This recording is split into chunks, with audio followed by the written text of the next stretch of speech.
What's up, riders? Old Man Ronin here. Welcome to the channel.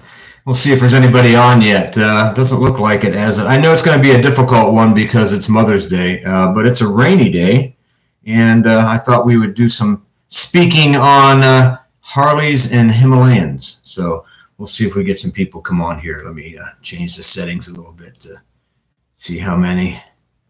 Oops, wrong way. See if anybody's on stream. Not yet. Well, we talk. Oh, there's 3 people on now. Yeah, if you're on, make sure that you give us a little shout out here on the. Oh, there's Andy. How you doing, Andy?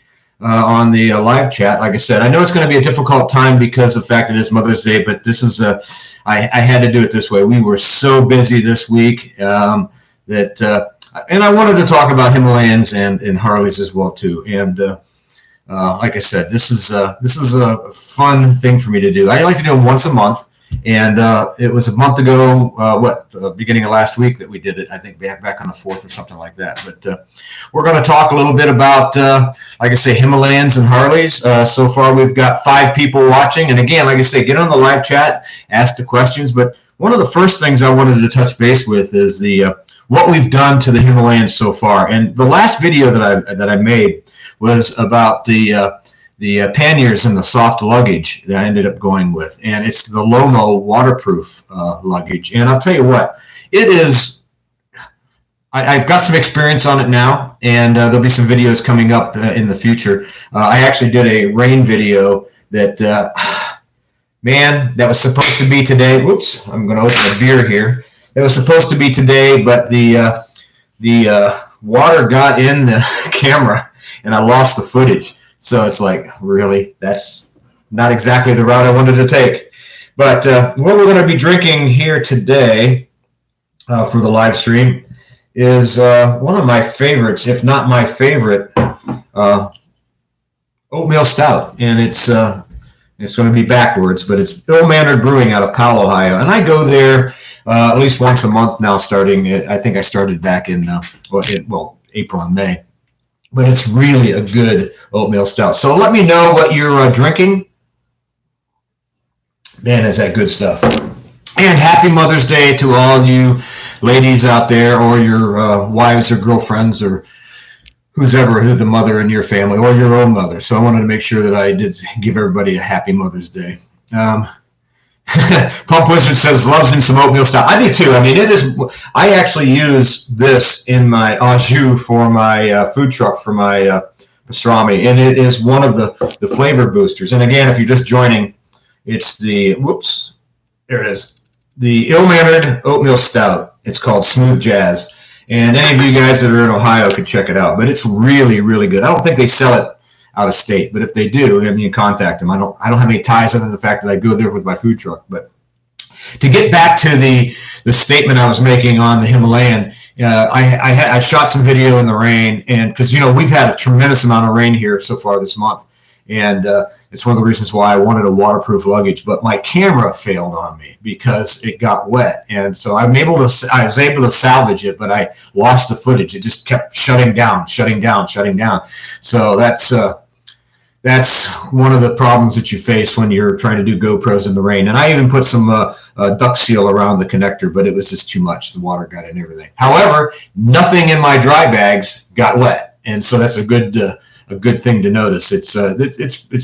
It seems to be right now. And I mean, I was actually doing a video on how to ride in the rain, so I got to figure out some other way to do it where I'll do maybe a voiceover and just do the GoPro without the microphone attached, and then do a voiceover because, like I said, the water got up in the mic. And I didn't have my secondary camera with me because I was afraid, but I should have. I should have just filmed it with just the secondary camera and the one that I put on the handlebars and turned it around and then voiced over it later. But like I said, everything just got saturated with water. But like I said, I was afraid I ruined the camera, but I did not.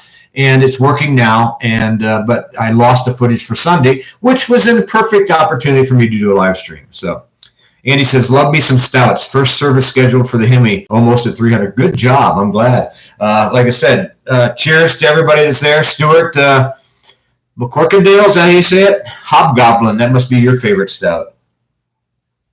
But as far as what we've done, I've got it was on the video, but you didn't see it. I actually put some hand guards on there too, and I went with the OEM Royal Enfield Himalayan. I did not do a install video because it's 2 bolts, and I actually, if you guys follow me on Instagram, you'll see that a lot. I do Instagram almost every day, some kind of goofy pictures or pictures with music lately. I just learned how to do it, so now I'm going to be a little bit obsessive on it for a while. But we learned, or I've been putting pictures and stuff of the additions we made to the Himalayan since that last mod video. Stuart says, no Ruby Red Ale from England. Ah, I got you. Well, Stuart, cheers. Thor says, skull as well. Prost or chin chin or cheers. Either one you want to go. But like I said, the Himalayan, the upgrades have been, as far as what I've done so far, is the 20 millimeter increase on the front fender. The obviously the pannier racks are gone. Now we've got the Lomo soft bags. We have the OEM hand guards. We have I mean, it's almost too much stuff to list right here because I know I'll forget something. But we've got it almost exactly the way I want it to get ready for the Transamerica Trail. There's a couple little odds and ends. I do want to put a brush guard on the headlight yet.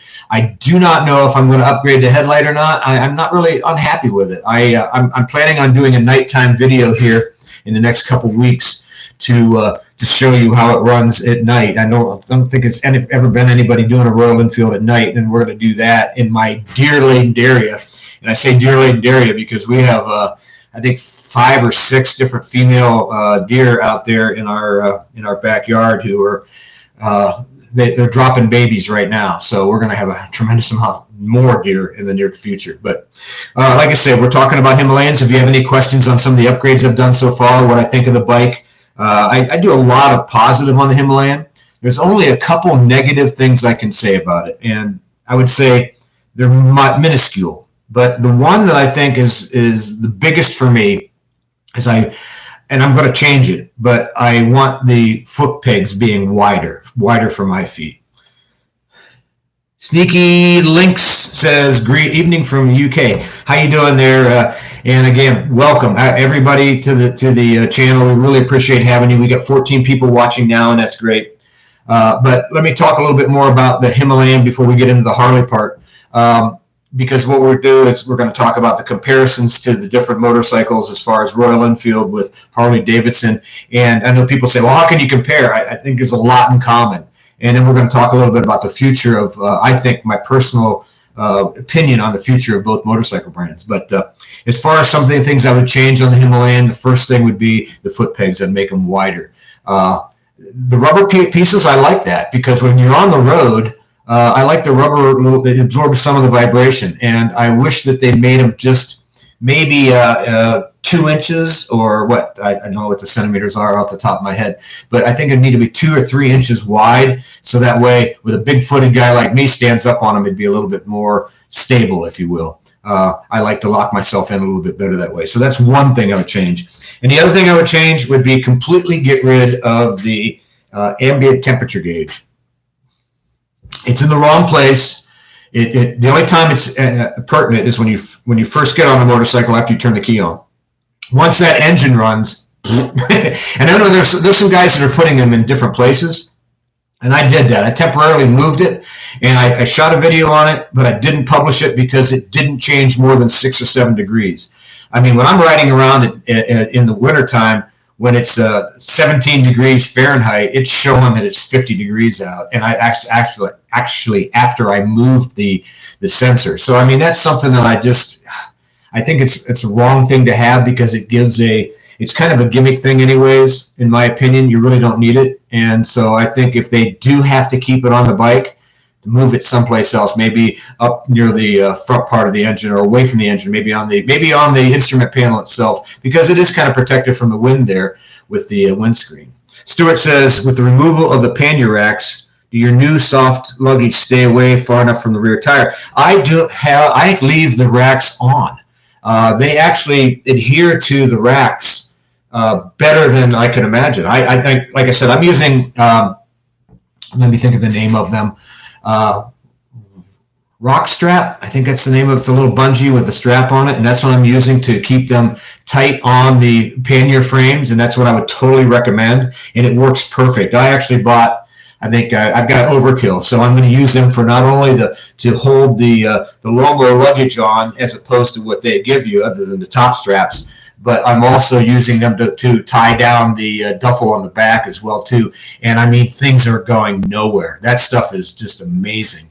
It won't let anything move. And we'll be showing you a video on that coming up in the next couple of weeks, when we're going to do a first impressions. Because when I made the video, it was just basically an introduction to what the Lomo product was, the choices that I had, the choices that I made, the considerations, and then what I finally did with it.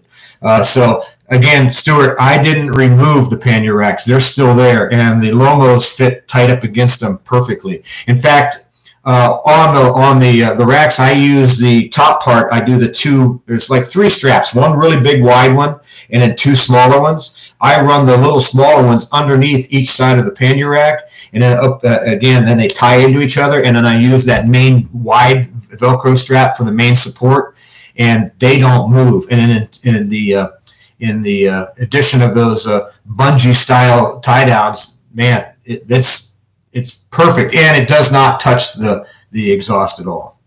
Sneaky says, how are you finding the tire wear for the rear? It's not really a concern for me, and the reason why I say that is because they're coming off in about a month, and I'm going to a more aggressive tread. And I haven't decided on the tires yet, but I have a couple in mind. They're great for the road, and like I said, I got 3,000 plus miles on the bike now in less than 8 months. And but I've been riding all dirt roads, gravel roads, and stuff. On the gravel, they do have a little bit of wear, but I don't get any cupping, so I'm happy with that. They're just, you can tell they're Pirellis. I mean, they do really well on the road, but they're terrible in the mud. They're good in like a hard packed dirt. They're good in gravel. I have no complaints in them in gravel. But as far as the mud, forget about it, as they say. Stuart says, sorry, I thought I did. No, Stuart, they stayed right on there, and that helps keep it up away. And like I said, even if I would have went to any of the others, a Moscow Moto, if I would have went to the Wolfman or any other soft bag, I would have left those. I bought those pannier racks so I could use either hard or soft bags and tie them directly to that, and that was the smartest thing for me. I know there's a lot of people that are using some of that. I think Wolfman and Moscow have a smaller side, like saddlebag tough, that's actually got a form that fits on it on top of your back of your seat, and I didn't want those. I wanted something that adhered to the pannier racks. Yama86 says, have you seen how the new nav works on the new Himis? Do you think it looks useful? I've seen some pics, but not how it works. I don't have any experience with it, but I don't need it. Between the Garmin that I'm using and also my phone when I don't need the Garmin, and the only time I need the Garmin is when I'm in BLM or off-trail land. But on the roads, as you know, in this part of the country where I live, I have offline maps on my phone, and I use that, and I have no issues with that. As far as the little turn-by-turn thing, I mean, that's cool, and it's really good for people who you know, like, I want to see a map. I want to see where I'm at if I'm going to use any navigation at all. So those really turn-by-turns really don't do anything for me. Nothing personal against them. A lot of people love them. I know a lot of people that use even Waze just use the turn-by-turn, or the Google Maps just use the turn-by-turn. They don't use the full map. But I like the full map. That way I can kind of look off to the sides and see if there's any cool stuff I may be missing.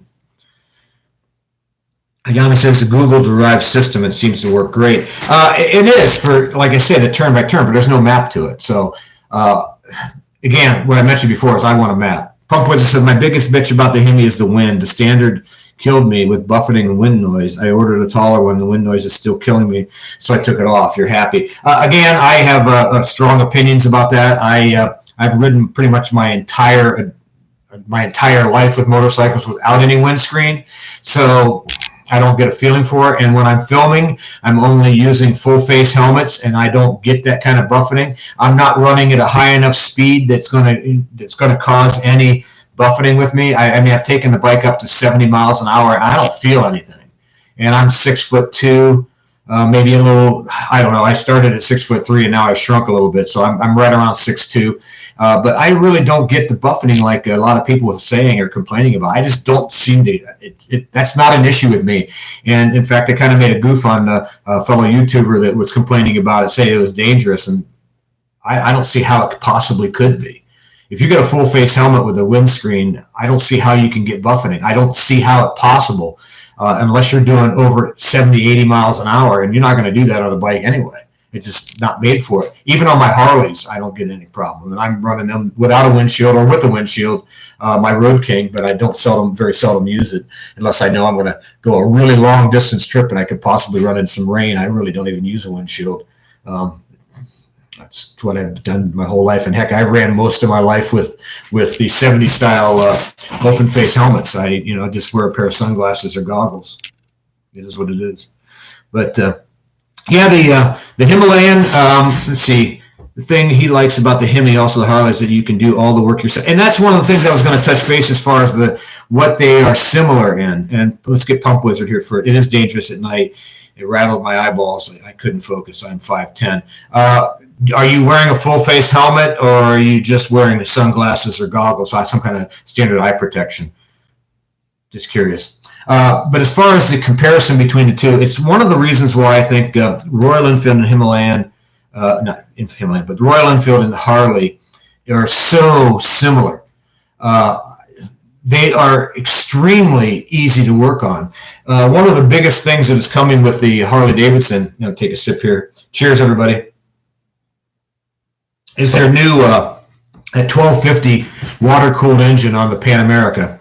And what bugs me about stuff like that is it's so much technology.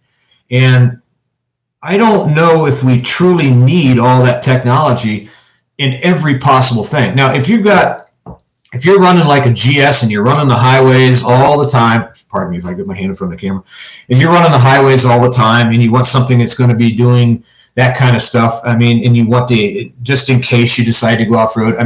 What I've seen, and I've talked to a lot of the dealers that are selling the Ducatis, Multistrada, the BMWs in the GS series, 1200s and above, the Tigers from Triumph, KTMs. What they tell me is 80% of the bikes never go off-road. And if they do off-road, it's very small amount. And that's one of the things I don't understand, why people are buying a bike like that they never take off-road, other than the fact it's just kind of like a status symbol. I kind of akin it to the folks that are buying Jeep Wranglers.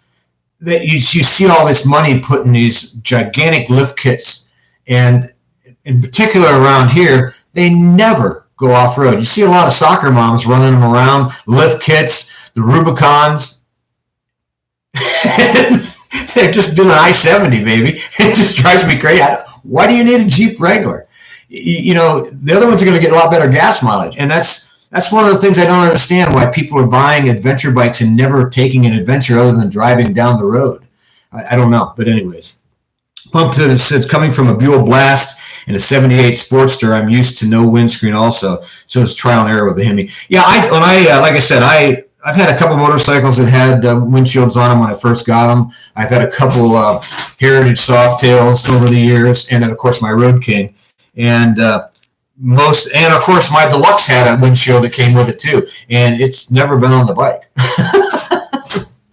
As far as the Road King, the only time I ever used a windshield is when I'm going on a very long trip, and that'll help keep the rain off me. As far as the Heritage Softails, when I got them, and I bought them used, I didn't buy them brand new. The windshield was on when I got it. I drove it home, took the windshield off, and then the day the windshield went back on is the day I sold it.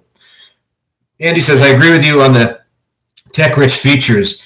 It's more things that can go wrong, and that's been kind of my philosophy. I'm a tinkerer, which brings us back to the Harley Himalayan and Royal Enfield combination of what I think and why I think they're similar is because with the air-cooled engines, there's very few parts that can go wrong. You start talking about, you got an oil cooler, that's a different thing. It's not got a pump that does, but it doesn't have a water pump that's something besides the oil pump. So it's less things to go wrong.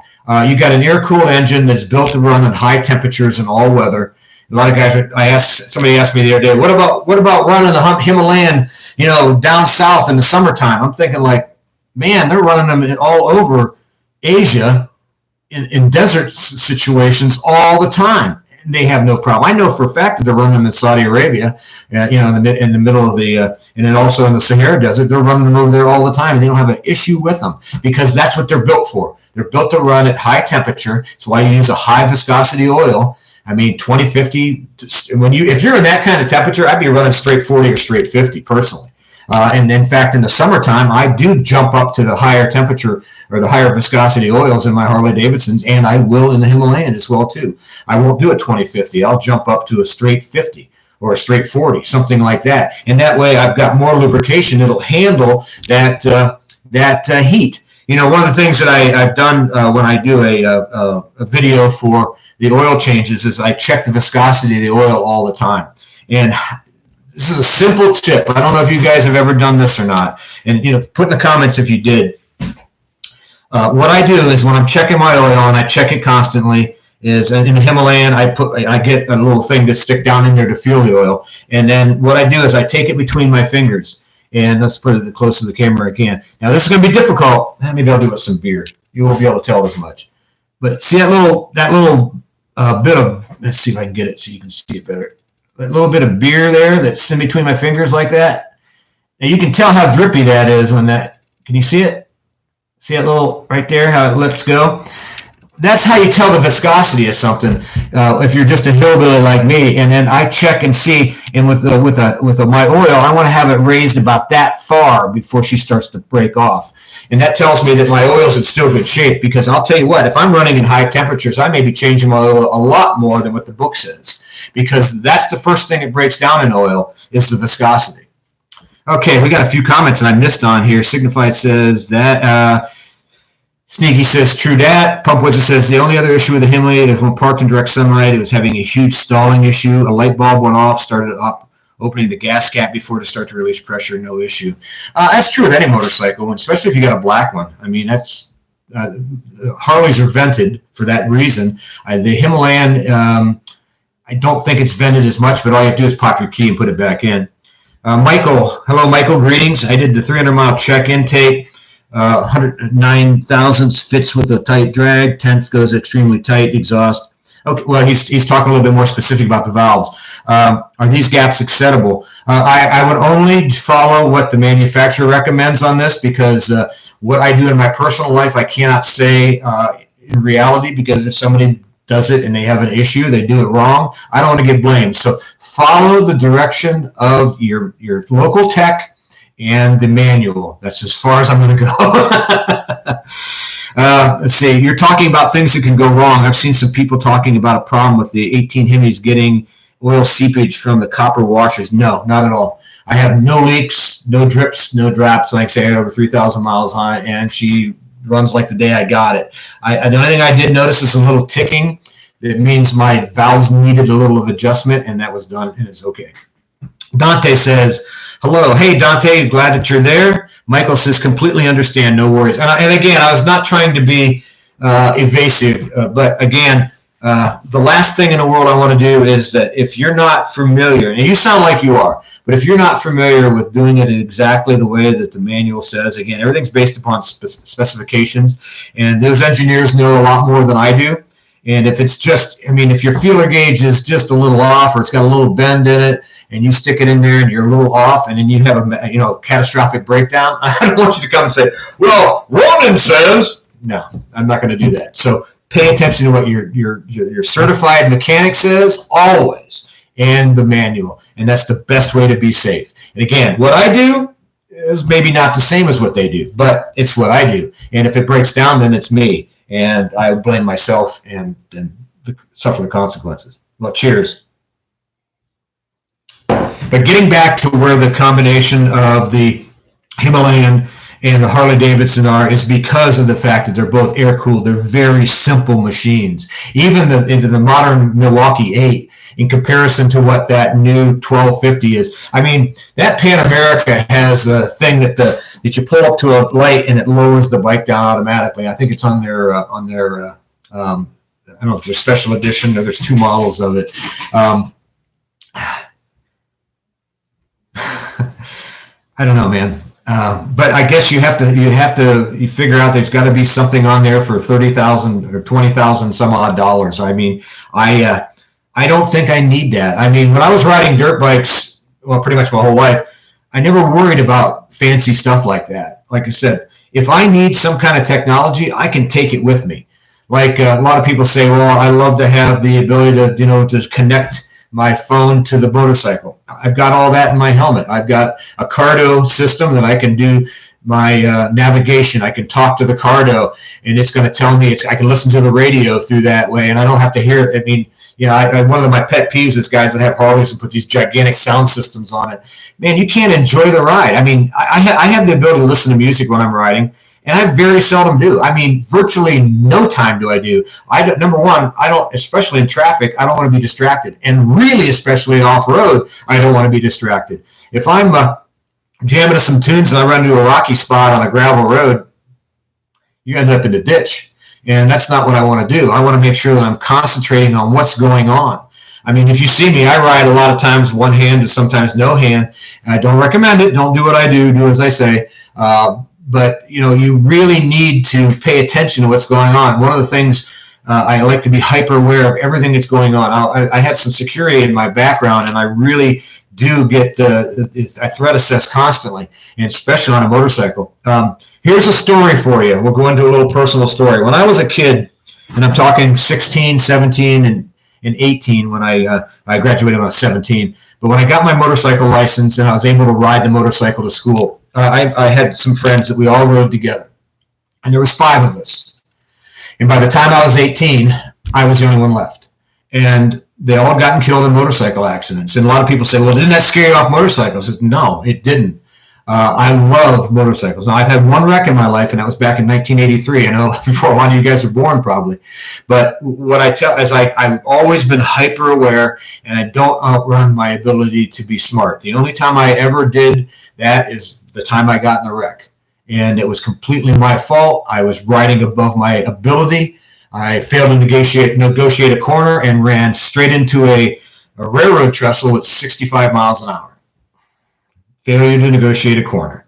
And it was my fault. I was in hospital for quite a while. But that was me. Nobody else was involved. But I'm kind of hyper aware. I've almost hit a few deer over the years. Almost hit an elk out west. Almost hit lots of different, small animals and stuff. But, you try to be aware and try to be safe and try not to outrun your brain. Because and I think that's a lot of problems people have. But that story there about having my 5 friends, me being part of it and having 4 of them die before I was 18 really impacted me. And it made me love my motorcycle, but respect it and be smart about it. So that's one of the things. My mom was scared to death. God bless her. I rest her soul on Mother's Day here. But she was scared to death every time I got on. But she rode with me, and that was pretty cool. Let's see. Thor says he changes pegs and floorboards because of the restless left foot and new handlebar on my Shadow 750. And that's, hey, my Deluxe and my Road King all have floorboards. Now, my Sportster has forward controls. The wife's Sportster has forward controls. And, of course, the daughters have forward controls. And then the Dyna that I have has forward controls as well, too, because it's a wide glide because they all had forward controls. But that's something that you really, really, really need to, if you're doing the Hemi, being that it's mids, and I would never, ever change that. You need to have that control. So I would like a little wider because then I can move my foot around a little bit more. But in particular, when I stand up, it's difficult for me to show you everything that I'm doing when I'm doing the videos. But I do stand up a lot. And especially riding on gravel, I'd probably say I'm standing up 40-50% of the time. I do like to do that on the bike because you have a little bit more control. I can use my weight when I can feel that butt end start to skate a little bit. Then I can throw my weight backwards, which is one of the reasons why, to go back to some of the things I'd like to change, I would rather see that seat be flat than have that step up. The step up is nice to scoot yourself back into and get into the corners. That's good for that. But when I'm off-road, I like to be able to slide back and increase the weight on that seat sometimes instead of standing up. But since I have that brace there and I am over 6 foot tall, I have to stand up to negotiate that. Andy, that's something you want to be aware of when you start riding more, is you want to be able to push your weight back when you feel that tail end start to skip, because she's going to, that shimmy, shimmy, shake, shake, I say all the time. That's when she starts doing it. The front end will start wobbling and the back end will start skating. And then sometimes you want to put a little bit more weight back there when you're coming down a hill and you're applying brake and using engine brake at the same time, because if you don't, you have too much weight forward, that back end will break free. And that's a big mistake, particularly in dirt and on trails, is you need to get that the weight down in your butt. Let's see. Sneaky says, I have only 3 bikes now. Wife said I had too many. Shame on her. How many pairs of shoes does she have? That's what I would get at it. Yeah, 2 Enfields and 500 Classic plus a 350. But everyone loves the classic looks. Yeah, they do. And that's the Harley and Royal Enfield similarity. I mean, I'll tell you, BMW is chasing that Harley look too with that R18. They're trying to get to that more basic, stripped down. You know, everybody loves the look of a retro style right now. That's hot as firecrackers, which is why I'm going to jump into a little bit of the Harley here, why they introduced the Icon series, which is that Electroglide revival, which I think is the greatest thing Harley-Davidson could ever do, even above the Pan America. The Pan America, to me, is, I mean, it's a nice bike. It's a GS. I have not ridden one yet. I'm waiting. I was going to go do it this morning. But the rain is so high that the truck that they have them up at the AD Faro, I think they said they're left because they weren't going to let people ride in the rain. I don't know for sure. Don't quote me on that. I do not know, but that's just a rumor I heard. I don't know. Grandpa Moto says, howdy, how you doing? And cheers to everybody that's new. We got 26 people watching now. Yami says, I'm 50. I've been riding since I was 6. My mother constantly worries about me riding. Take her for a ride. Take her for a ride if she'll get on it. Jay Sherrick says, I get looky looks and looky loos and waves on this Himalayan for sure. It's cheating. You know, it's kind of funny. Andy, which is signified out here, so I hope you don't mind me using your name, Andy, but he came up to my food truck up at Hometown Market here last week, and he brought us Himalayan, and he had, I don't know how many people stop and ask you about the bike, and that's really cool because you do get a tremendous amount of people asking you about it. Now, me being out in the country, I don't get a chance to have as many people look at me because I'm kind of out there by myself, and I don't have as many people around me. If you notice, most of the roads that I'm riding have virtually no cars on, and that's every day. There's just not that many people out here. But to get back to what I was mentioning about the combination between the Harley and the Royal Enfield, that look, that retro style is super hot right now. Like I said, Harley's introducing the new Icon series, and I really encourage you guys to go take a look at it. It's based on a 1969 Electroglide, and it's got the old buddy style seat, even though it's not as long. It's only a single passenger, but it's got that buddy style look. I wish they would have made an offer of a option of a buddy style, but they didn't, which is that was so much fun. Those buddy style seats were a blast to ride, and I had quite a bit of time riding a shovelhead in the Electroglide, the old FLHs back in those days, and they were fantastic. I've ridden pretty much every Harley from the WLs all the way to the Milwaukee 8s. WLs are basically they look like a flathead, if you remember the old flathead Ford style look. They used them during World War II and run them at the same time they did the knuckleheads, and the knuckleheads are fantastic. I wish I could still. There's a couple of motorcycles that I wish I would have never ever changed and never got rid of. It would have been the panheads, the knuckleheads, and my shovel heads, or actually an iron head. I really love those. My favorite engines is torn between the Evo and the shovel head. I love those motors, and now they're worth a lot of money. You find some junk out there now that's $20,000. It's ridiculous. But again, that combination, that look, that old school look of Himalayan, or not Himalayan, but the Royal Enfields in general, and also the Harley-Davidson is one of the reasons why they're so popular. I think Harley-Davidson had they've been screwed up lately. A couple of big screw-ups is the live wire. The technology is not there for the money. You can't have a bike that's going to do 100 miles and then charge for how long ever it takes to charge. Not when you can pull up to a gas station and fill up in a matter of minutes.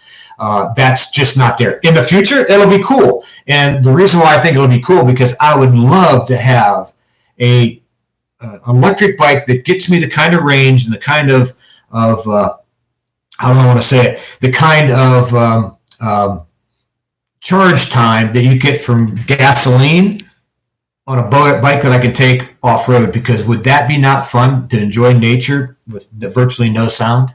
That'd be awesome. Let's see, we got another comment. Says, Pump says, that is what I love about the Hemi. Reminds me of the Buell and Harley with the torque and the engine. Exactly. And that's what those long stroke engines do. Those long stroke, high low-end torque is just, that's what the Himalayan is built for off-road. Now, you see a lot of these newer bikes that, and I'm not going to mention any particular brands, but, they got all this plastic on it. They got all this technology on it. And, man, if you're going to drop your Himalayan, I tell Andy this all the time, you're going to drop that bike. Don't fret. Good thing it's inexpensive. But the cool thing about it is parts are cheap. When I got my bike, it was used. And if the side panel will have broken push-in, because the side panels have a couple screws, and then three screws, and one of them is it's a plug that fits in a grommet. And they broke the grommet piece off. I don't know. They're probably trying to twist it out, and I don't know what they did. They broke it off. But anyways, I bought a replacement from Royal Enfield of Columbus, which is called Throttle Company, and it cost $10. I had the same kind of issue with a side panel on a Sportster, where it was so bad a shape, it was bent and rusted completely through on my 1200. I bought a new one, $125, and basically it serves the same purpose. It covers the battery. What are you going to do?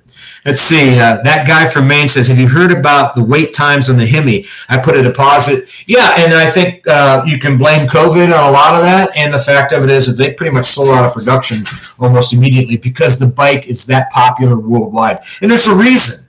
The bike is easy to work on, just like a Harley-Davidson. If you have a little bit of mechanical ability, you can work on all the motorcycles. Now, Harley's making a change. And it's kind of got me a little beat off because it's going to eliminate me buying some of the newer bikes after 2021. What they're doing is they're eliminating the ability to put aftermarket pipes on unless they're Harley-Davidson. They're eliminating the ability to put aftermarket tuners on. And I don't like that. I think that you should let a person buy a bike for what he wants to do, make it his own, which is one of the reasons why I think Harley's made some fantastic steps forward, and I'm going to give you a couple of them. The first one is, without a doubt, the Revival series that I mentioned about earlier, or the Icon series, starting with the Electroglide standard. I think that is, not the Electroglide standard, the Electroglide Revival. I think that is a fantastic. Now, it's expensive. It's a $30,000 motorcycle. I won't ever be able to afford it, but it's a point in the right direction, which brings me to the second thing that they're doing right. They're introducing stuff like the Softail standard and the Electroglide standard, which basically is totally stripped down in the lowest price in those particular markets. That way a guy can buy a motorcycle like me and then tinker with it to make it his own. Because that's one of the things about Royal Enfield and Royal Enfield and Harley-Davidson that are so similar. They are a tinkerer's bike. You can't do that with a Triumph, a new one. You can't do that with a BMW. You can't do that with a Honda. It's just impossible. There's no aftermarket support. If you look at the aftermarket support in Harley-Davidson just by itself, you can literally buy or build a Harley-Davidson without having one original Harley-Davidson part on it. That's fantastic. That guy from Maine says, I love the yellow. The Meteors come in. I wish there was an option for the Hemi. I went from Lake blue, white on mine. Thanks for the content, too. Your writing helped me decide. You and Uncle. I don't know who Uncle Voodoo is, but I'm sure he does a really good job. As far as the colors, I mean, I'm going to pick what I always pick, which is black. I like the flat black. I like the black, period. People say I have a black soul. I don't know about that, but I have black T-shirts. Oh, speaking of which, Ol Man Ronin T-shirts they're going to be up on the Etsy site in a week or so. And then we also have our Ol Man Ronin stickers that are out there as well, too. And we have a few of those left. That's Series 1. There'll be some more series and more styles of stickers. And we're coming out with a couple different t-shirt designs as well too. We have one coming up that says "Make Mine Adventure." Guys on my Patreon and fans of Ol Man Ronin Facebook group have seen those pictures already, and it basically looks like a Himalayan with a guy standing up on it, and it says "Make Mine Adventure" and an Ol Man Ronin crew. Okay, Sneaky says, "I know, right? I'm looking at them myself." And then that guy from Maine says he's a popular Hemi riding guy in North Carolina. I think could be 02. He's about your age. I don't know. Anyway, years a month. Okay, they're talking to each other. That's great. But to get back to the combination of what Royal Enfield and Harley are similar and what Harley's doing right, the standard models and I'm kind of hoping, I really, really, really do not want to see the Sportster go to a 1200 or a 900 in that new style water-cooled engine. That's not me. Again, call me old school. I want to keep the air-cooled engine. I want that to stay. I mean, just like Royal Enfield, everything's air-cooled. You need to stay that way. Keep it simple, stupid. Like I think Andy or somebody else mentioned before. KISS, K-I-S-S. Keep it simple, stupid. And that's really important. That's why Harley. I mean, if you go to any rallies, I don't know worldwide. I don't know. You guys can tell me overseas, like Thor and stuff. But we have rallies here. There's one going on right now called the Myrtle Beach Bike Week that basically encompasses 2 states, part of North Carolina and, of course, South Carolina. And these things are massive. Everybody hears of Sturgis, but you hear the other ones like Laconia or Thunder in the Hills or obviously Biketoberfest or Leesburg, or I mean, pretty much every major city in Florida has a gigantic bike festival. And there's one here in Ohio that I like to go to. It's called Fuel, and it's up in Cleveland. It's put on by the guys from Lowbrow Customs, and in conjunction with a couple other companies as well too. But they put on a custom bike show, and you don't see people. You see old Triumphs, a few KZs for the Kawasaki, a couple Hondas, and 90% Harley-Davidson. And the reason why is because guys can work on them. You don't have to have a giant computer and download this, that, and the other thing. You can basically take your bike, even post EFI years, and just get it running. And you can buy aftermarket tuners like the Vance & Hines FP3, which I have on pretty much all my bikes except for the Road King and the Deluxe, which I have a Thundermax EFI, which is the best tuner in the world, if you ask me. These things are massively expensive. I did spend a lot of money on it. But, man, my bike runs, man. That Road King is fast. Sneaky says, sorry, I can't stay any longer, but it's late. You have to get up. Okay, I appreciate you coming. Everybody give Sneaky there a cheers. Cheers, man. And if you guys are wondering what I'm drinking, again, shameless, I don't get anything for it except this beer drink. Ill-mannered. It's called Smooth Jazz. It's an oatmeal stout, and I love it. But Harley's doing well and doing right now. Like I say, their mistake was the Livewire. Another mistake was the FXDR. Basically, what they did is they were trying to appeal to millennials, I should say, and millennials aren't riding Harleys. That's just the way it is. They are riding Royal Enfield, though. So why is that? Well, number one is cost factor, I would imagine, and it's also keeping with simplicity. So if Harley is smart, and they're looking at this, how the Himalayan is doing, and also the Interceptor, and also the Meteor, maybe what they should do is either partner with Royal Enfield, because they're really similar companies, or maybe keep the models simple like that in the Sportster line. Downgrade the engine size maybe a little bit. They tried with that, the 500 and the 750 Street, and to be honest with you, those things, I've never seen one on the road other than in school. They use them for the Harley schools, I think the 500, but I've never seen one on the road. Now, I think they may sell a few of them over in Europe, and I know they sell a few of them down in South America, but up here in the United States, I don't see them other than at Harley dealerships, and they can't sell them. So that's a mistake that they made, along with the FXDR, the Breakout, and a few of the other motorcycles where they got away from what is really selling. And what is selling right now, what's hot in the Harley world is retro look, simple design, like the Softail Slim is another example, and old Dynas. People are buying those up, and there's a reason why. It's light, and it's fast for what it is, and it's easy to work on. And the price, when they quit making Dynas, the price of used Dynas went through the roof. And if they're going to do something in the Icon series, I know they have some Dyna frames laying around. And I know they still have some FXR frames laying around because when they quit making the FXR back in the 80s, they reintroduced a few of them in the early 90s because they had a bunch of frames laying around. So they could do the same thing now in the Icon series and drive up that demand. Again, retro sells. What sells in the Kawasaki line right now? Other than their sport bikes, the W series, that W800. It's selling like crazy. Look at the Monkey. That Honda Monkey sells pretty well. We see a lot of them running around here.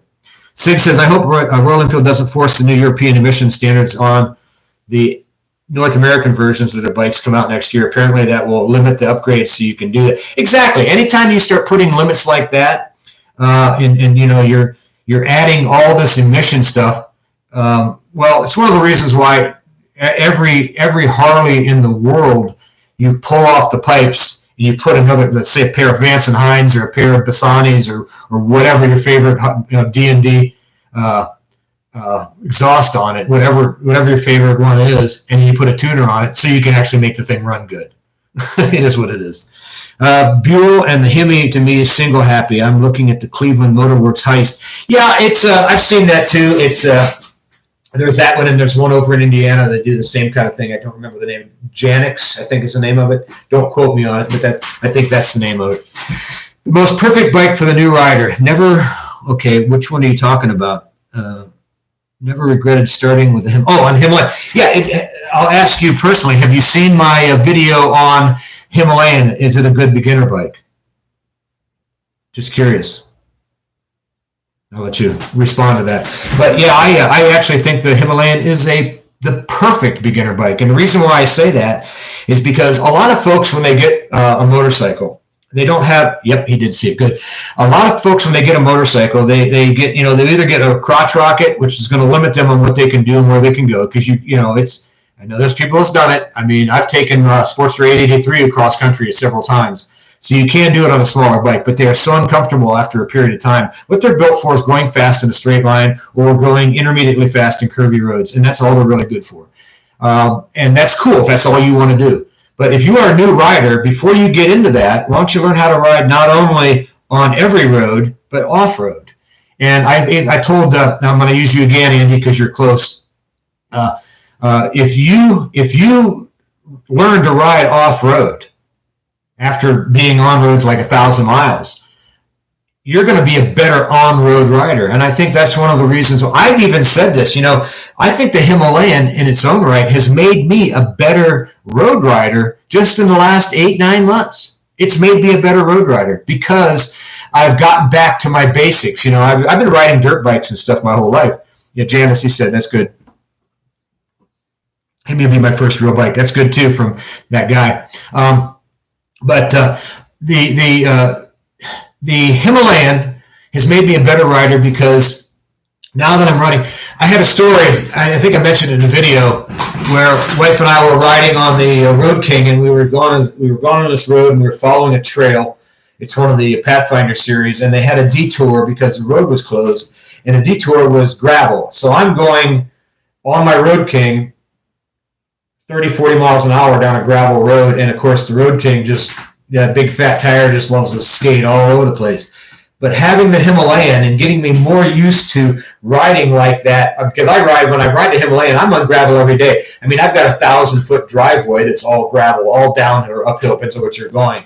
And for me, just doing that was one thing, but actually riding on the road and going around corners on gravel has made me so much better road rider than you could ever imagine. Now, there's a difference. You're not gonna lean really heavy in a gravel road. You should ride. You know, when you see the corner coming up, I don't want to say don't ever cut the apex because you have to lean too much. But you want to ride everything wide. We did a video called "Going Gravel, Digging Dirt," and that was one of my more popular videos back I think in the fall. And that's something that I want everybody, especially particularly you, Andy, since you're a new rider, to check that out when you decide to finally get on gravel. And you should do that. I mean, you said you got over 300 miles on it now. And congratulations again. Everybody send a cheers out to Signified for getting his license here. And his first bike is a Himalayan as well too. And like I said, I told him that, you know, he's get the confidence on the road first, and then after you do that, just go on a small gravel road, just a short one, just to see what it feels like, you know, and be aware that she's going to shimmy, shimmy, shake, shake, and she's going to want to skate on you, and you need to, you know, learn how to do it, and then before you get on the gravel, stand up a few times on some, you know, maybe some back roads or some city streets that you don't have a lot of traffic on, just to feel what that feels like too, because that way you can shift your weight around and be confident as you're moving yourself around, because doing stuff off-road is a lot harder than doing stuff on-road, and that in its own right makes you a better rider on-road. Now, the Dyna that I've got, it's one of the things, the reason why I'm keeping it's called the Toad Glide, and there's going to be a lot of videos on that in the future. But one of the reasons why I'm naming it that is because I'm not really going to fix it up other than make it safe. I'm going to make sure the brakes and the engine works good, the brakes are good, the carburetor's clean. I'm probably going back to a chain on that as opposed to a belt. But one of the things I'm going to do is keep it that way because I miss riding my Harleys on the gravel.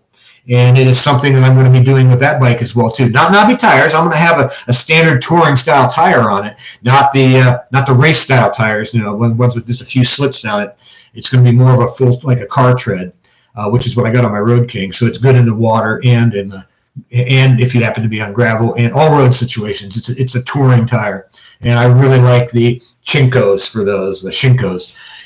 They're inexpensive in most realms, but I'm going to be using that bike to do that because I didn't pay that much for it, and if I drop it, which I probably will, it's not a big deal, and that's what I'm doing with that bike because I miss riding my Harleys in all weather and I got a bunch of road garage queens right now.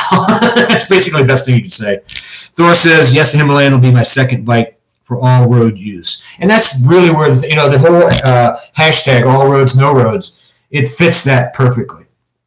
And that's one of the reasons why I love that motorcycle so much. It's one of my favorite motorcycles of all time. I have a couple there that are strong contenders, though. I would say probably my 1966 XLCH 1000cc Harley that I rode off-road all the time because I was 14, 15, 16 years old. That was the bike I started that group with, if you remember, in the early part, that little motorcycle gang or club we had. That's the bike I rode, and I rode it until I blew it up, and I couldn't be ridden because I would literally jump fences with the thing. You know, Steve McQueen, Eat Your Heart Out, man. We were doing that at 15 years old, and that's just what we did. We watched that movie and said, well, we can do that, and we'd build a ramp out in the farm, out in the back, and jump electric fences all the time. It was hard on those bikes, man. And we dropped them a lot and flopped them a lot. And I remember one time doing that thing and coming down on my arm and dislocating my elbow backwards. Oh, Mom was freaking when I came in. Rode my Harley back to the, shifting without the clutch. Rode it back to the house and said, Mom, Mom, Mom. So she just went, put it back in place, and there you go. Yeah, that's the life of I don't know if the kids today could do that. I don't have a lot of confidence in their men card, if you know what I mean. I know. I shouldn't say that, but I know. We used to do crazy things back in the day. But then again, I'm the only one out of that group. What can I say? Thor's laughing. Mover says, how do you feel about going uphill on a freeway highway on the Himalayan? It's the only times I wish the Himalayan had more power. Again, it's how I feel about it. The video I did, Can It Take It? I travel the highway, and I mentioned that I start to lose a little bit of throttle, a little bit of power going up the hill at plus 65 miles an hour. That's just, it's only 411 cc's, and that's the way you look at it. I don't know. There's not too many bikes in that class that can do that and pull out. Maybe some of the higher revving ones can, like the 390, the KTM 390, or the BMW 310. They might have a little bit more higher horsepower. And that's one thing. If you're new to the channel, if you don't know this for a fact, torque means power, horsepower means speed. And the reason why, and that's why they always say, well, you're getting so much horsepower at so many RPM at the high end there, and it's usually around 6,500 or 7,000 on some of these other motorcycles because they are shorter stroke and they rev higher. That's the reason they're getting that higher output. That's why the sport bikes run so much faster than like a Harley. Harley's a long stroke, more torque, less horsepower. And again, if you're looking at pure speed, a Harley really isn't. It isn't it. It's not. That's not what it's about. It's about cruising, power, and well, for me, it's culture. I've been riding Harleys since I was 14, like I mentioned before, and I simply love the culture. Now, that means a couple different things. You can be a one percenter, which I am not, or you can be a guy who rides motorcycles and being a motorcycle enthusiast. And to me, Harley has always been in my life, and it will always be in my life. I wish I had more experience on some of the other Royal Enfields. We just didn't have them around here. I would love to find a Bullet 500 that I could rebuild, because I'd probably chop it and make it into a bobber or something like that, or maybe even a cafe-style racer. I don't know. And I have to see what the frame looks like and things like that. But I would love to have something like that. I just can't find them. I look every day. I just can't find them. And the ones that I do find are fairly new, and I'm not going to pay that kind of money for something I'm going to tear apart, just like I did the Toad Glide. Pump Wizard's giving a laugh there. Let's see. That guy from Maine said these two bikes seemed that they would be crumble the first or second time you dropped them with all that plastic. And I mean, that's one of the things that I said before is I'm not really a fan of all the flashy plastics and fancy colors. I like things simple and clean and industrial. That's the best way to describe it. Somebody said in a comment on one of my YouTube channels that now that I have that Lomo soft luggage, that the Himalayan looks like a pack mule. Well, I have experience with pack mules because my dad and I used to do a lot of hunting out west, where we would take our horses and then we would also rent with a guide out there. And some of the places we went to, we didn't use guides, but we would rent some pack mules, and we would go way back, miles back into the country, and we would pack our stuff really the same way that I'm packing the Himalayan, with a duffel across the back and saddlebags. I mean, that's where the term saddlebags came from, was riding horses. And we would pack all the stuff in, and then we would shoot our elk or moose or let's say mountain goat or whatever we shot. Then we would, either quarter it out in the field, bring the head line. I used to have a tremendous amount of heads, but also, bring it all out and pack it on the mule and pack it back out. I mean, that's what we did. That was pretty much my life as a kid. Ballard says, a Harley Pan American. I cannot wait to get on one. I want to see, just because it's a Harley-Davidson, would I ever buy one? I can't afford anything like that. I have to wait till I ride it first. And like I said, I'm a big fan of not doing reviews until I have 1,000 miles in the seat, which is why any of the motorcycles other than the Harleys that I have 1,000 miles on, or the Himalayan, you'll never see me do a review. I'll do a first impressions. Hey, this feels pretty good, or I like this, or this isn't really what I was thinking about. But as far as doing a review, I can review every motorcycle I own right now, because I have well over 1,000 miles on all of them. And if I didn't like it, well, put it to you this way, they're not in the stable anymore, because I go through a lot of motorcycles.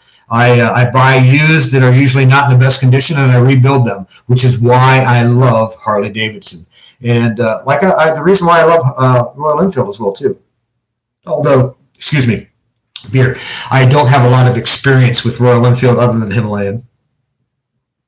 Darky says, horsepower is how fast you hit the wall. Torque is how far you can move it. Hey, there you go. I don't know who Jeremy Clarkson is, but that's a great saying. I love that. Jay says, I want to see you on a Pair America too. All the YouTube reviews are paid reviews from the press events. Yeah, and that's what I'm not. I will never be invited to one of those. And I did quite a thing on Instagram, even though I have a lot of experience in promotions. Because back in the late 80s and all through the 90s, I was a professional bass angler for the Bass Angler Sportsman Society and what they used to call the FLW, or the Red Man tournament organization. And I was pretty well known. I was on a lot of television shows, and made an ESPN video pilot back in the late 90s that they didn't pick up because they said I was too old back then. What am I now? But the reason why is I was a member of what they call the Team Stratos national team, and also Evinrude, and I had a tremendous amount of sponsors. And like I said, I traveled. I was a featured speaker on the BASS Bassmaster, the college courses, which is Bassmaster University. So I have a lot of experience talking to people about passions, things that I have. But I'm over 60 years old now.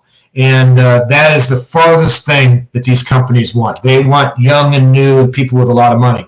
And that'll never be me. I've never been a person with a lot of money. I've had a lot of opportunities, and I've taken advantage of those opportunities. But as far as somebody who is a paid spokesman, somebody said, well, you'd be a good salesperson. Man, if I don't like it, I can't. I'll put it this way. What's the worst motorcycle brand that I can mention? Well, I'll pick one that's not in business anymore. Yeah, that was a good motorcycle. I'm not going to say that. Okay, Motorcycle Z. There's such a thing. If I didn't like it at all, how could I tell you and put my name and my honor on that and tell you to buy it? I can't do that. That's never been me.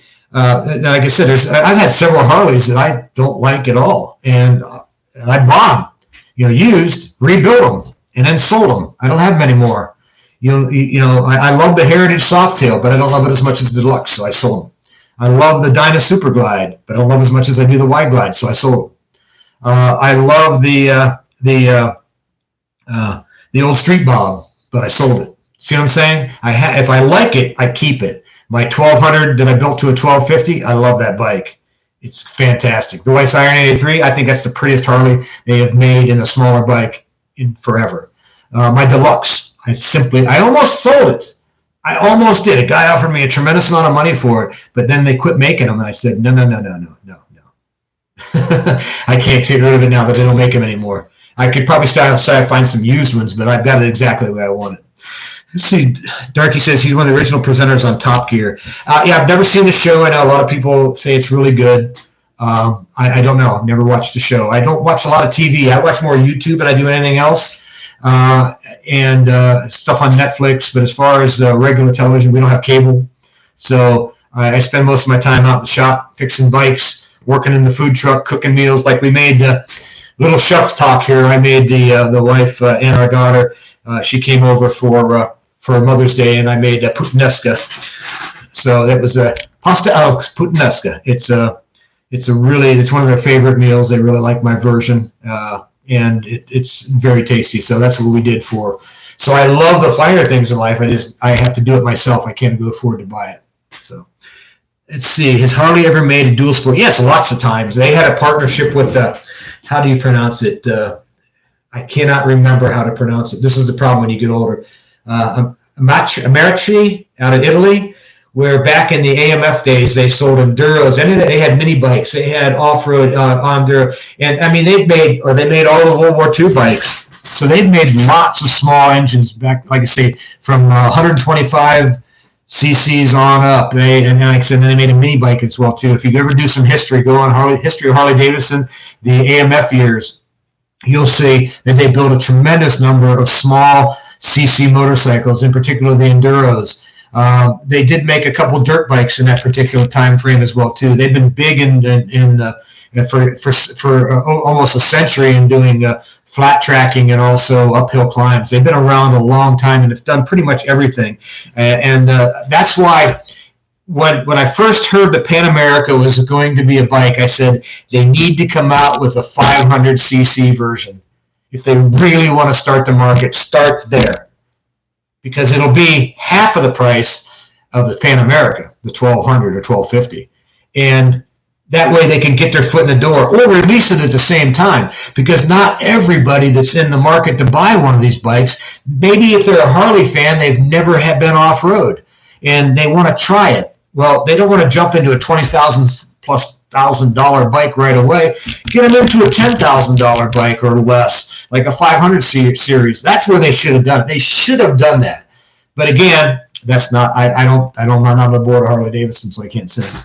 That guy from Maine says they put the name on Italian. Yeah, that's exactly what it was. Sold to the German Army. The guy from Maine says anything's still available now. Nothing new. You can find some used ones out there, but they're few and far between. They haven't made them since the 80s. 1250 seems like a trail pig. Well, it's going to be heavy. I mean, there's a guy. It's a great video series. He's called Ride On Amigos. I don't know if you've ever seen it. He does GS stuff.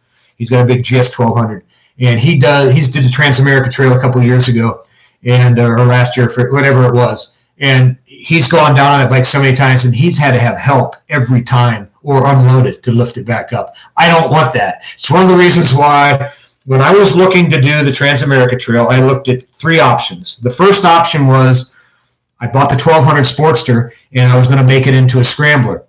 But the first thing I did is take it in the backyard and I ran it around at under 25 miles an hour for 3 hours. I mean, and I left it sit running and I would ride it around and left it sit. That thing got so freaking hot that it was just cracking and popping. And basically, it wasn't a good engine to begin with, but it proved to me that it needed to have something different. And then what I did is after it cooled down, I laid it down in different sizes. And without anything on it, and pick it up. It was strange. It was stressful. And you put stuff on it, and you pick it up. You're going to drop this stuff. And I don't want a trail pig. I want a trail piglet. Something that's going to give me the ability to go wherever I want to go, but if I drop it, and when I do, I can pick it up, which is one of the reasons why I would never, if you're riding trails, you're not going over 45 miles an hour. If you are, then you're taking your money and your life in your own hands. There's a lot of really rough roads out there, and one pothole that's aggressive and deep will send you head over heels. So I don't want something really big that's going to go super, super fast. Now, if you're going on a highway, it's a different story, but not on trails. And that's what the bike is for. It is not a highway cruiser. Forget about it. Don't buy it. If you're going to do nothing but highways, forget about it. Don't get it. Don't get it. It'd be a good prepper bike for you guys out there, too. I want to do a video on that sometime down the road because we got a lot of people in this particular neck of the woods that they're preppers. And not that I am, I'm not, but I think it would be an interesting video to do on people that are, preparing for a zombie apocalypse and how you can set the bike up and how you can go. If you see my Instagram, and I encourage you to go there, people say, well, you're going to put the fuel bottles on not the bottles, but the roto packs on the side. No, I'm not. I've been running lowbrow customs fuel bottles for a number of years, and I bought 2 more. And when I do the loadout, when I show you the loadout for a trip, I fit them and tie them directly to the inside of the pannier rail, right through the Lomo bars on the with using those rock straps. Man, they ain't going anywhere. And it gives me 30 I forget, 30 ounces or something like that of fuel in each bottle, and I can actually put 2 on each side. So that gives me 120 ounces of gas. Oh, man. That's more than you can carry in the roto packs, and I already have them. I already have 4 of them. See, I've been waiting for my new Himalaya. Oh, again, Munta, welcome. Again, we're having ill-mannered smooth jazz, a little oatmeal stout. He's been waiting for my new Hemi for over 2 months in the UK. COVID times, we just all have to bite the bullet. Exactly, be patient. Pump Wizard says, it happens when you are a sneaky salesman in church. Man, again, I'm not a salesman. I'm going to tell you how it is. I would be, put it to you this way. I never tried to be a salesman, but I don't think they would hire me anyways, because if I didn't like the entire product line, like there's certain Harleys I tell you never to buy. Never buy it. Don't buy a Street Glide. I don't like them. There's an old saying, if you walk into a Harley dealer and a guy will say, I have a black Street Glide. Hey, me too, because they're everywhere. I just don't like the way they look. I don't like the fixed bat wing. Don't like it. I don't like it at all. I like the old style, the Road Glide style, and the old FX which had I think Russ Weimer is doing a refit of that. It's beautiful. Laidlaw Harley-Davidson made this Coast Glide that was the most popular in the Harley-Davidson Invited Series build last year, 2019. Beautiful. I love that look. But I love the FXT, the old FXT police style bike. Or FXPT. I just love that fairing. So but they're fixed. They don't twist. They're kind of like what the Himalayan is. They stay straight. They don't go with the handlebars. I don't like the Street Glide. Don't buy it. I don't like it. It's me. Sorry. Said it. Okay. Pump Wizard says absolutely 100%. If the Panda Mic was simpler, lower tech, smaller displacement, bike had like a Hemi that's happier at 80 mile per hour and $7,000, I'd be considering. Again, yeah, that's where they needed to come in to start with. And then they could go bigger for the guys. Everything's extravagant. That's why they have that CBO. It's for the rubs, the rich urban bikers who have a lot of money and want to pay the most they possibly can. $43,000 now for a CVO Road Glide. Boing. Pump Wizard, he actually absolutely agrees. Jay says, don't put anything in that pannier rail gap. That's where you put your sandwich or Coke bottle where you're eating lunch. Well, possibly, but I got other places for that. That guy from Maine says, I think the fuel thing is overstated, even in a rural Maine. The only reason why I consider carrying fuel is because the plan is to be on the Trans-America Trail, and fuel stations out west are few and far between, and I don't want to get stuck. And it's insurance. When I run my Sportsters, when I took them on a long-distance trip, I always carried fuel bottles because I would be in some of those areas up in the mountains or out in the desert. I don't go highways. I go back roads. And you're few and far between gas stops, and you always carry a fuel bottle and use it.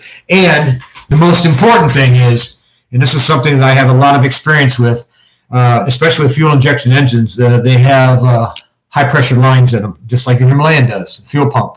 And guess what, guys? Once in a while, they spring a leak, and all of a sudden you're out of gas, or you're throwing gas everywhere. And that half a tank that you had now becomes a quarter of a tank. And let's say you're out in the woods, and you have nowhere to go to get gasoline. That's why I carry a fuel bottle. I carry plastic bags with me. I carry high-pressure zip ties, because I'll tell you, last year, wife and I were riding the Road King, and my high-pressure fuel line sprung a leak. We kept smelling gas off and on, and we're riding down the road. You don't smell it when you're riding. When you come to a stop is when you smell it. What the heck is it? I pull over, and my high-pressure fuel line was just spraying gas like crazy. I had it all over my leg, and I couldn't feel it because the wind was blowing. So what I did was, most people would call the trailer. Not me. I wrapped it up with plastic a couple different times, put some high-pressure zip ties on it, got as tight as I could. I mean, I put like 7 or 8 of them on there, and it didn't leak at all and got me home. Now, I don't recommend you doing that, but I've been riding Harleys for almost 50 years. So, well, on the road at least. I've been, since I was 14. I'm 60. I'll be 63 this year, so that tells you. So anyways, getting back to what we were talking about, that's why I carry fuel bottles in situations like that. Not every day. I don't every day. You say being older isn't marketable, but wisdom from Gems is for sure. Yeah, it's true, but tell some of these companies. Call Royal Enfield or Harley-Davidson and say, hey, you need to listen to Ol Man Ronin. Darky says a Harley 750 ADV bike that can compete with a KLM 790. Are you saying KLM or KTM? I didn't know the KLM was 790. Maybe I'm wrong. Something along the lines of an old Africa Twin. Yeah, exactly. That's where they needed to get into, is that market first. But again, I don't run Harley-Davidson. Harley-Davidson's always been known as an extravagant company, but you know what? Most of the bikes they sell are Sportsters, baby. That's what they sell the most of, and they have forever. They sell more Sportsters and more Softails than they do anything. They used to sell more Dynas, because people want to get a Harley, but they don't want to spend the money. So at the aftermarket, it's like myself. I love the Road King. I could never afford a brand new Road King. So what I do is I bought a used one. It was several years old. My Road King's a 2001, and I bought it, I don't know how many years, 10 years ago, something like that.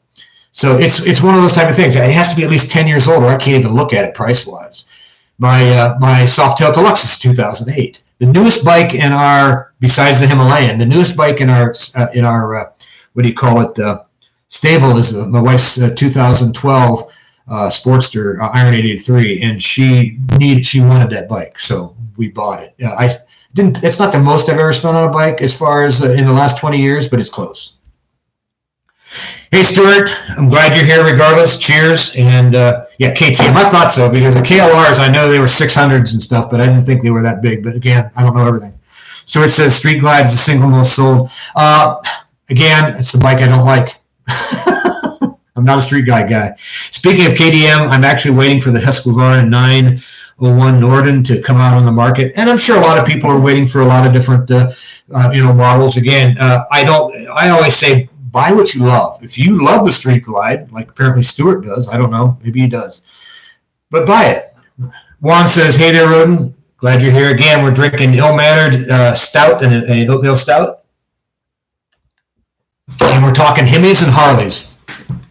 Outside the Hemi, the bike that was interesting me the most was Honda's X-ADV 750, which fits the same niche as the Hemi. Wasn't offered in the USA, and I'm sure it'll add a lot more money too. yeah, there's a lot of stuff that's not offered over here. It just is what it is. And, you know, I mean, heck, even the Ford Ranger over the last 5 or 6 years, you couldn't buy over here, but you could buy it overseas. You couldn't buy it here. So there's a lot of stuff that you can't buy here. I don't know why, because it seems like the restrictions are as far as the rules and are more aggressive over there than they are over here. I don't know. Maybe you can tell me if you're overseas. I don't know. It's been a while since I've been to Europe. Let's see. Another comparison from Harley and Hemi is besides the heritage. They've been around since the early 1900s.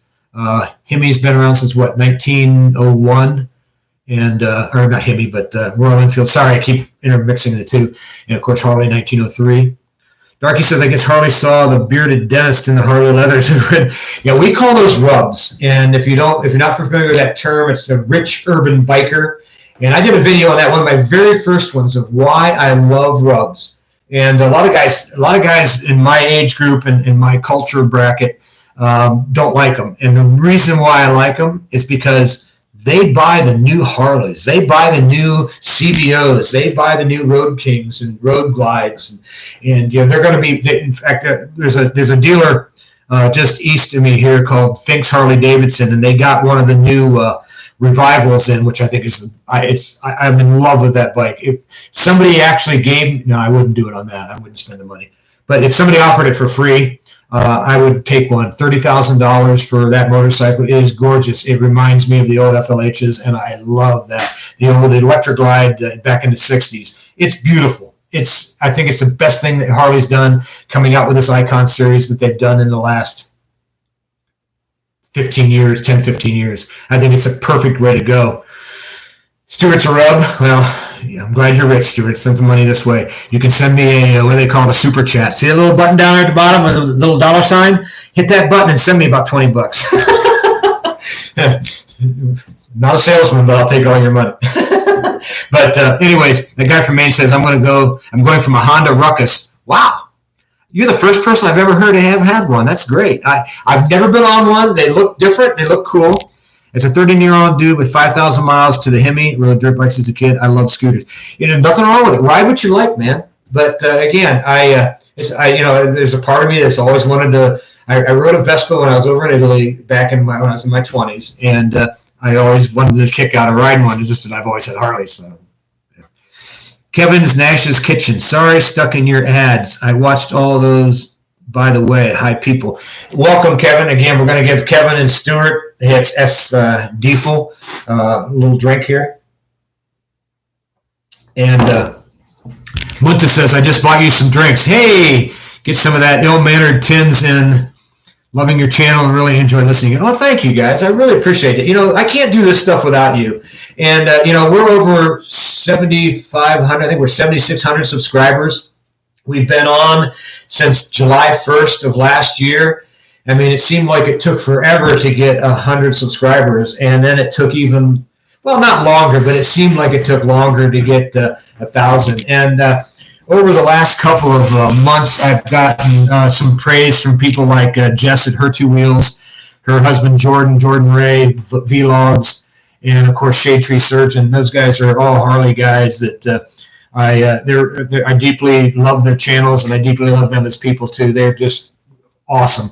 Another girl I'll give a shout out to is a biker babe Beth, and she's in Columbus, and I met her over at Throttle Company when they did their open house, and she's a really nice girl, and she's really into the whole Harley culture, even though she's young.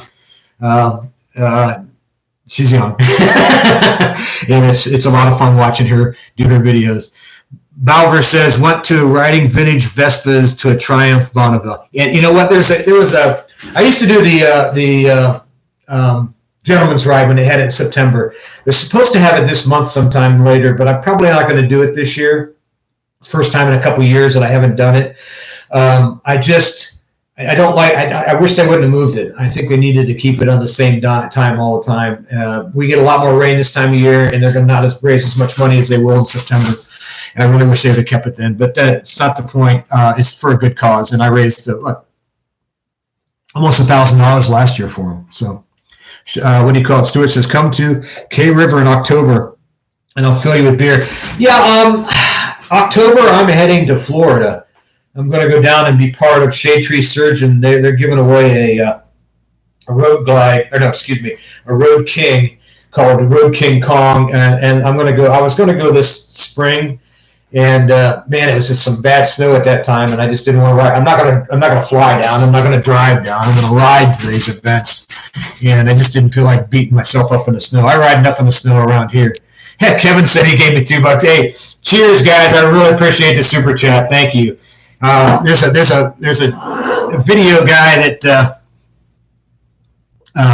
there's a video guy that's called Traveling Robert that I just dearly love watching his videos. I didn't get a chance to watch him today, but he has a thing. He's a singer. I am not, but every time he gets a super chat, he goes, super chat. Well, I just did it. Thanks, Kevin. I appreciate it. His shade treat is wild and crazy. He's a nice guy. He is who he is. He doesn't put on a front. He's what you see on the show. He's kind of like me. This is what you get. Well, he's not kind of like me. He's completely different than I am. He's a lot more, what do you want to say, animated? I'm a little bit animated, but not like that. I'm not like that. But he's a good dude, man. Heart of gold. He wants to always tell people he's, a bad person with doing good things. He's not. He's a good person doing good things. So where is the beer sticker? I don't know what you mean, but I will show you what the can looks like. Now it'll be backwards because apparently my camera sucks.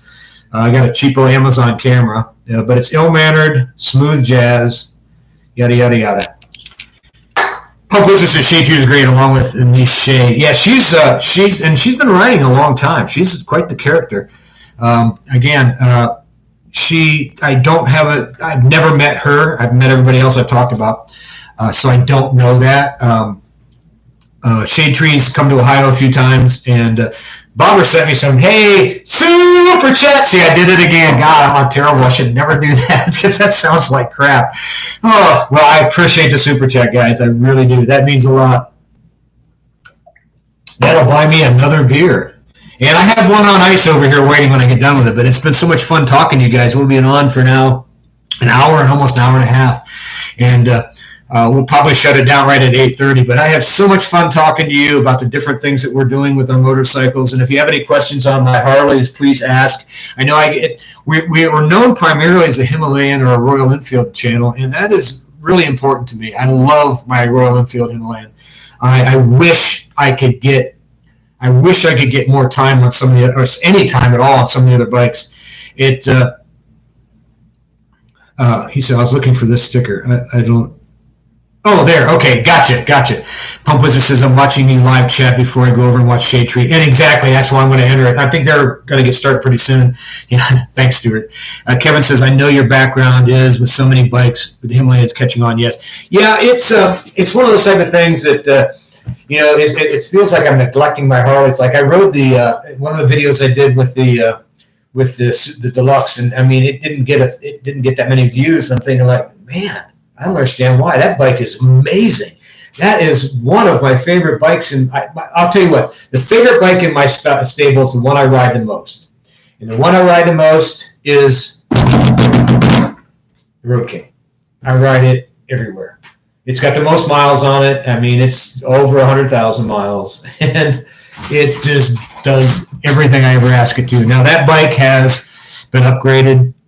When I first got it, I rebuilt the engine. It's got a screen. It was an 88 cubic inches, and now it's a 96 plus. It's actually right around 100 cubic inches. I went bigger on the rings. When I bored it out, I took a standard Screaming Eagle kit, and I bored it out.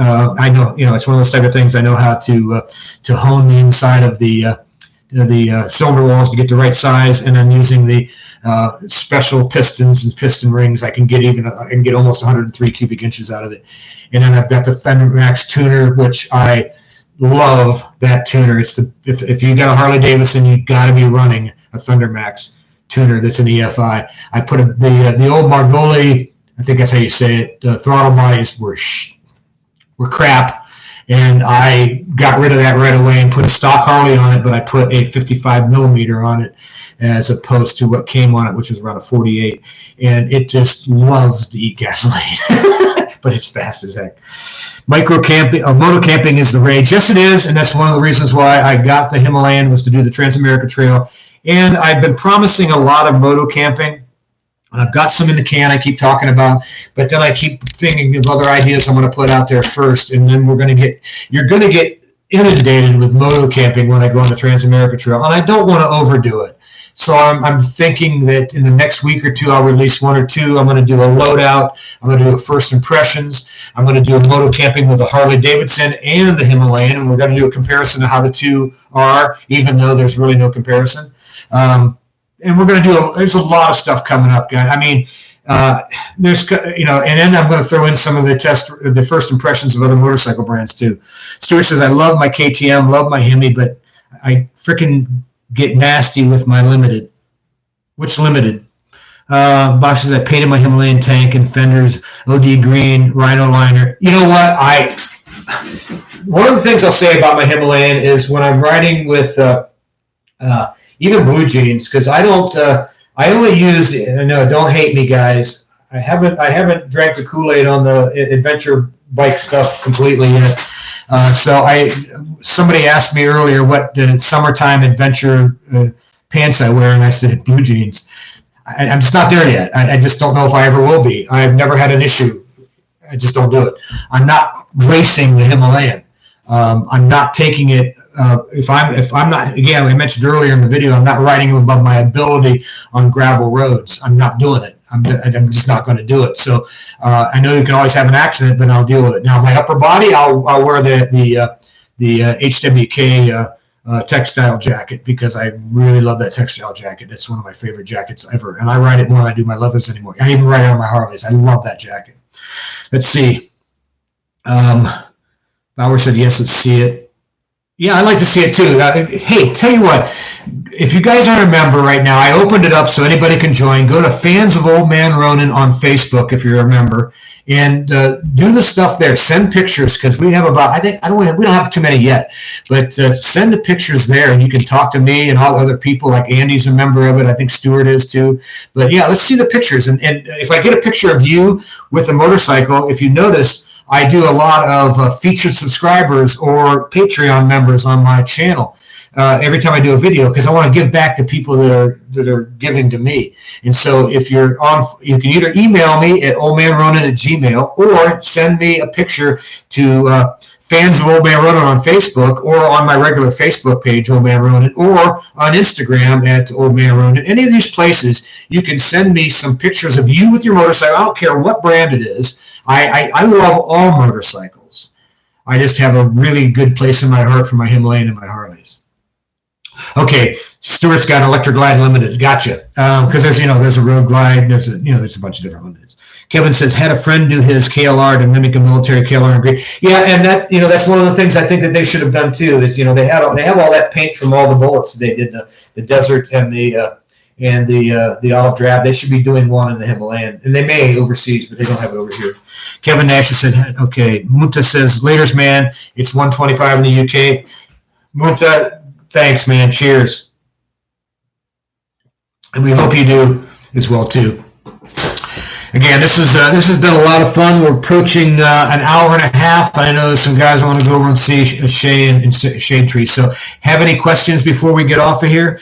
Again, we're talking Harleys and Himalayans, and what we love about both of them, and what we thought that Harley is doing right, and I think some of the things that they're doing wrong. One of the things I think they need to do is remember who they are and where they come from, and I think they're starting to get that. I think they desperately need to bring back a swing arm suspension with two shocks on the outside that's intermediate between the Sportster and the Softail.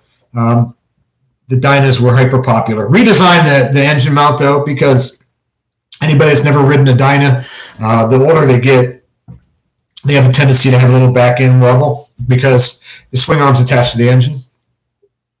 My plans, excuse me there, beer. My plans is to put a stabilizer in the back and the front, which is what I did to my Street Glide and my White Glide before. Kevin says, good stream. Sorry, I missed 90%. I am sorry too, but you know what's cool? You can go back and rewatch it. As soon as this is over, it'll be right in the middle of the file as far as for people that are that you can start seeing it. So you can go back and rewatch this thing too. Pump says they need to draw us. Exactly. And that's one of the things that I think, that's why they got to keep the Sportster line. They got to. Don't put that Bronx engine or the 1250 water-cooled engine. That's cool for the Himalayan. I know they're going to do something with it, and I really don't want it because it's going to have a lot of horsepower. I don't care a rat's butt about horsepower off-road. I simply don't care about it. I want low-end torque. I want to know what those Newton meters are way low. I want to know what that's all about. That's what I would rather see in Harley-Davidson on off-road vehicles. Stick with, back when they were making them, they were making two-strokes in that the Italian company. Ain't nothing wrong with that. Of course, now you can't with EPA and all the regulations on environmental exhaust and stuff, but it is what it is. Cheapest Harley new is like, what, $7,000? I don't know if that's true anymore or not. I think they're closer to $9,000 now. My sidecar motorcycles, military motorcycles made for the city. Oh, so do you have one of those, what do they call those things? Urals? Is that what you're talking about? Or is it a different brand altogether? And welcome. And Frazoo, I think that's how you say it. Not sure. Do 35 horsepower Himalayan, maybe fine. Yeah, again, something that'll get you, and that's what, if you remember when I said I changed my mind, I did a video when I first got the first impressions, and I said I wouldn't mind if they were going to do anything, maybe bump the engine up to a 500 or a 525 as far as cubic centimeters. And that's all you want. You want to keep that long stroke. I mean, they designed that engine for the Himalayan. That engine is not in any other motorcycle. So they have the ability. I mean, once things are out of the way, I may try to alter it myself and bore it out a little bit. Who knows? That's down the road. I may bore it out and put some bigger pistons in it and crack it up to around 500 centimeters. Maybe put a little bit of I want to keep a high compression though, so I want to keep that low end torque. Pump says, tell you my 35 horsepower Buell feels like a rocket ship getting off the Himalaya. Yeah, it is. I mean, again, the horsepower means speed and torque means power. Like somebody mentioned before, horsepower is when you hit the wall, and how fast you hit the wall, and torque is how far you move it. Okay. True. Mopeds to big bikes. Again. Yep. Stuart says Iron 883, 9,500. Like I said, that's a lot of money. And when you're talking about a Himalayan or even the 650 Interceptor or the Continental coming in around 65, that's a lot of money, a lot more money. Buell isn't shy on torque either, though. But that's true. It's the half of the 500. Do you have a 500? Is that which one you had? Or did you have the V-twin? Which one did you have, Pump? Kevin says a cam is available, I think. Delete cat mod. I don't know. I know there's some stuff out there that Hitchcock's is doing to make it a 465.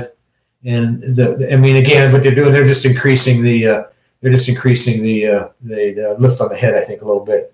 To give a little bit. I mean, that's basically all it is. You're just increasing space inside, which is going to, if you keep it in a long stroke, it's going to add a little bit more power to it. So it's designed for the Indian trekking. It is what it is. Yeah. Well, guys, we're going over that hour and a half mark. It's been flying fast. I really appreciate it. And I really do thank each and every one of you, especially the guys that gave me the super chat. That means so much. Your help here on my channel means the world to me, and I want to make sure that I tell you this over and over again. I love each and every one of you guys for watching me, and if you want Ol Man Ronin sticker, it's on Etsy. Go to etsy.com/Ol Man Ronin. We got stickers, and the T-shirts will be out shortly. There's some printed. I'm just working on the shipping to get it, so I want to make sure everything is fair for everybody worldwide. Well, guys, again. Ride safe, everybody, and keep her on two wheels. Ciao, and thank you.